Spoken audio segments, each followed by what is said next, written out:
નમસ્કાર બચ્ચા પાર્ટી, કેમ છો? મજામાં? આપ સર્વ વિદ્યાર્થી મિત્રોનું ગુજરાતનું સૌથી મોટું ઓનલાઈન શિક્ષણ પ્લેટફોર્મ વિદ્યાકુલમાં આપનો મોટો ભાઈ રે નસીદ આપ સર્વ વિદ્યાર્થી મિત્રોનું ભારતીય દિલથી હાર્દિક સ્વાગત કરું છું. કેમ છો મારા ધોરણ 8 ના કલેજાઓ? એકદમ મજામાં જશો, કારણ કે ધોરણ 8 ના વિદ્યાર્થીઓ માટે હવે પણ લેક્ચર સ્ટાર્ટ થઈ ચૂક્યા છે. અને હા, ધોરણ 8 ના વિદ્યાર્થીઓ વિજ્ઞાન વિષય ભણવાની મજા આવે છે ને ભાઈ? એક વખત કોમેન્ટ બોક્સમાં જો મજા આવતી હોય તો એક વખત તમે છે એક હાર્ટ આપી શકો છો. એક હાર્ટ આપી દો એટલે મને મજા આવી જાય કે આ મોજ, આ મારા કલેજાઓ ફૂલ બાકાજી કી બોલાવે છે. ઓ ભાઈ. તો દીકરાઓ, આજનો જે આપણો સેશન છે, આ સેશનની અંદર આજે આપણે શું ભણવાના છીએ?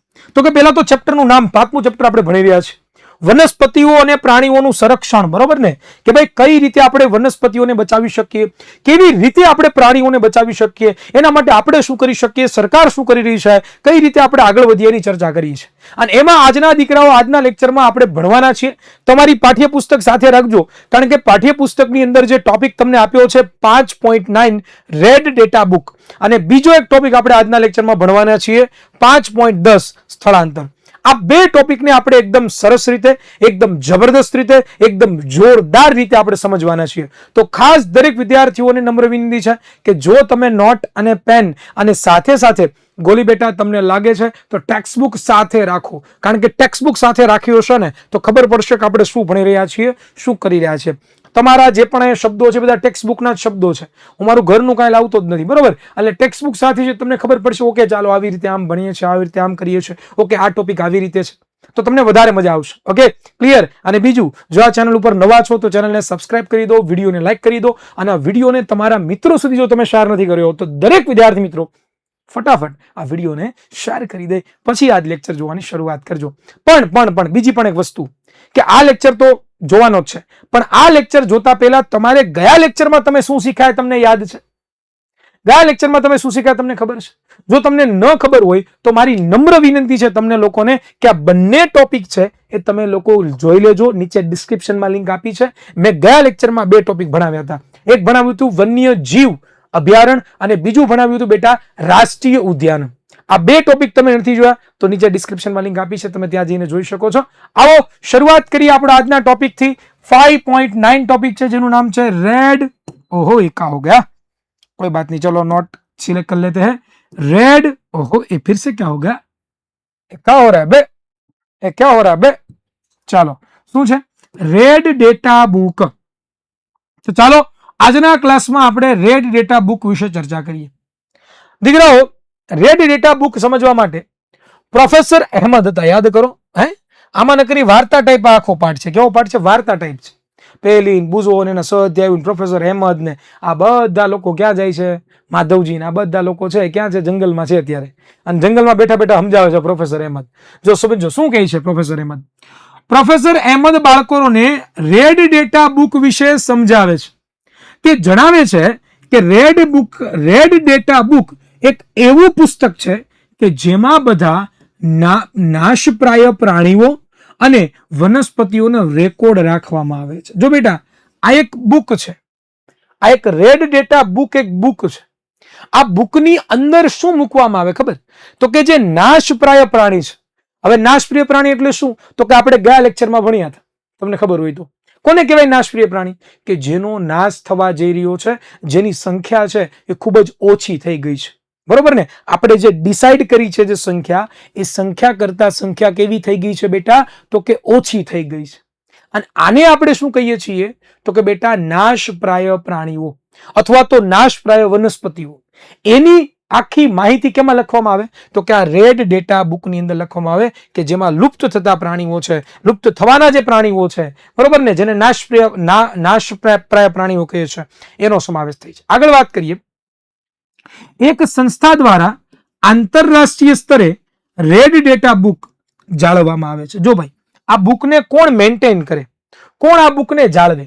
તો કે આ જે રેડ ડેટા બુક છે ને બેટા, એને મેન્ટેન કરવા માટે એક આંતરરાષ્ટ્રીય સંસ્થા છે. મતલબ ઇન્ટરનેશનલ લેવલની એક સંસ્થા છે. આ ઇન્ટરનેશનલ લેવલની જે એક સંસ્થા છે, એ સંસ્થા આ રેડ ડેટા બુકને મેન્ટેન કરે. મતલબ જાળવી રાખે કે કયા પ્રાણી છે એ નાશપ્રાય છે, કયા પ્રાણી લુપ્ત થવાના છે, કઈ વનસ્પતિ એવી છે, આ બધાનો જે ડેટા છે ને એ ડેટા કલેક્ટ કરીને કોણ રાખે તો કે આ રેડ ડેટા બુકમાં રાખે. બરોબર. ભારતમાં જોવા મળતા વનસ્પતિઓ અને પ્રાણીઓ માટેની રેડ ડેટા બુક ભારત દ્વારા પણ જાળવવામાં આવે છે. જો રેડ ડેટા બુકની વાત કરી કે ભાઈ ભારતમાં પણ એક બુક છે રેડ ડેટા બુક. આ ભારતમાં જે રેડ ડેટા બુક છે બેટા એની જાળવણી ભારતમાં કરવામાં આવે છે. અને ભારતમાં જે વનસ્પતિ લુપ્ત થવા જઈ રહી છે, ભારતમાં જે પ્રાણીઓ લુપ્ત થવા જઈ રહ્યા છે એની બધી જ સંપૂર્ણ માહિતી કેમાં લખવામાં આવે છે બેટા તો કે આપણી આ રેડ ડેટા બુકની અંદર આપણે લખીએ છીએ. તો ખાસ દીકરાઓ આના વિશે તમારે જાણવું, આના વિશે તમારે સમજવું, જોવું આ દરેક વિદ્યાર્થી મિત્રોની ફરજ બને છે. ક્લિયર છે બેટા? ડન છે? આગળ बढ़ा જાય, આગળ बढ़ा જાય, આગળ बढ़ा જાય, આવી જાઓ, આગળ बढ़ा જાય. તો આગળ વધવા માટે અહીંયા રેડ બુકનો ટોપિક આપણો પૂરો થાય છે, પણ હું તમને જણાવવા માંગુ છું કે બેટા તમે ધોરણ 6, 7 કે 8 માં ભણતા હોય અને તમે હજી સુધી જો આપણી વિદ્યાકુલ એપ્લિકેશન ડાઉનલોડ નથી કરી તો તમને દરેકને નમ્ર વિનંતી છે કે આજે જ જાઓ પ્લે સ્ટોરમાં અને પ્લે સ્ટોરમાંથી બેટા આપણી જે વિદ્યાકુલ એપ્લિકેશન છે આ એપ્લિકેશનને ડાઉનલોડ કરી લો. કેમ સર? તો કે આની અંદર તમને મળવાનું છે બધા જ જે ચેપ્ટરો છે, બધા જ જે વિષયો છે એના સ્વાધ્યાયના સોલ્યુશન મળવાના છે ટૂંક સમયની અંદર. બરોબર. પાઠ્યપુસ્તકની તમને પીડીએફ જોવા મળવાની છે ટૂંક સમયની અંદર. તમને લોકોને એમસીક્યુ ટેસ્ટ પણ દીકરાઓ એમાં જોવા મળવાની છે. આ બધી જ વસ્તુ તમને લોકોને ફ્રી ઓફ કોસ્ટ, જ્યાં વિદ્યાર્થી મિત્રો ફ્રી ઓફ કોસ્ટ તમને જોવા મળવાની છે. તો ખાસ આપણી વિદ્યાકુલ એપ્લિકેશન જો તમે ડાઉનલોડ નથી કરી તો ખાસ દરેક વિદ્યાર્થી મિત્રો વિદ્યાકુલ એપ્લિકેશન ડાઉનલોડ કરી લેશે. ઓકે, ચાલો આગળ વાત કરીએ બેટા. તો હવે નેક્સ્ટ ટોપિક, આજનો આપણો છેલ્લો ટોપિક ઈ છે 5.10 સ્થળાંતર. બરોબર, માઇગ્રેશન જેને કહેવાય. બેટા સ્થળાંતરનો મતલબ થાય જગ્યા ફેરવવી. માની લો કે તમે છે એક ગામમાં રહો છો, હવે ગામમાં તમારી જમીન હતી, એ જમીનમાં કંઈ થતું નથી, બરોબર, જમીનમાં ઉત્પાદન મળતું નથી, માથે કરજો થઈ જાય છે, તો તમારા માતા પિતા શું કરે? ગામને છોડીને શહેરમાં જાય. ગામને છોડીને શહેરમાં જાય. કેમ?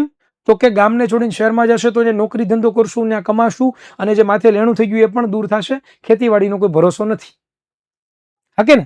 એવું વિચારી અને કોણ જાય? તો કે ભાઈ માતા પિતા એક જગ્યાને છોડી બીજી જગ્યાએ જાય. આને કહેવાય સ્થળાંતર. પણ આપણે અહીંયા એ સ્થળાંતરની વાત નથી કરવાની, આપણે પ્રાણીઓના સ્થળાંતરની વાત કરવાની છે. કોની વાત કરવાની બેટા?